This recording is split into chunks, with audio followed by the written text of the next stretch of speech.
కొమ్మ నుండి చెట్టుని పెంచడం సిరీస్లో ఫస్ట్ వీడియో. రూపాయి ఖర్చు లేకుండా దానిమ్మ చెట్టును ఎలా పెంచాలో ఈరోజైతే వీడియోలో చూడండి. దానికోసమైతే నేను ఇయర్స్ క్రితం మా ఆంటీ వాళ్ళ ఇంట్లో నాటిన దానిమ్మ చెట్టు కొమ్మనైతే తీసుకున్నాను. వీటిని చిన్న చిన్న కొమ్మలుగా కట్ చేసి కొమ్మల ఎడ్జ్ని క్రాస్గా కట్ చేశాను. ఇప్పుడు ఆయిల్, వర్మీ కాంపోస్ట్, కోకోపిట్ మిక్స్ని ఒక పాట్లో వేసి దాంట్లో అయితే ఈ కొమ్మల్ని నాటాను.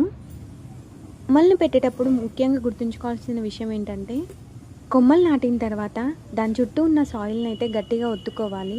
అలా ఒత్తడం వలన కొమ్మలకి గాలి తగలకుండా ఉండి రూట్ అయితే తొందరగా ఫామ్ అవుతుంది. తర్వాత వాటర్ పోసి కొమ్మల్ని అయితే ఒక కవర్తో కవర్ చేసి 3 days అయితే ప్లేస్లో పెట్టాను. ఆ తర్వాత కొమ్మల్ని తీసి ఒక పెద్ద పాట్లో ట్రాన్స్ప్లాంట్ చేశాను. వీక్ తర్వాత చూస్తే ద మిరాక్లే జరిగింది. అదేంటంటే కొమ్మలకి చిగురుతో పాటుగా ఏకంగా పూతనే వచ్చేసింది. నేను చేసిన ఫస్ట్ ఎక్స్పెరిమెంటే సక్సెస్ఫుల్గా జరిగింది. కూడా నర్సరీకి వెళ్ళి వేల డబ్బులు ఖర్చు పెట్టకుండా ఇలా ఈజీగా కొమ్మతో అయితే ప్లాంట్స్ని ప్రాపగేట్ చేయండి. మీరు కూడా ఈ మెథడ్లో మొక్కల్ని పెంచి ఎలా వచ్చాయో నా కామెంట్లో తెలియజేయండి. Bye bye, happy gardening.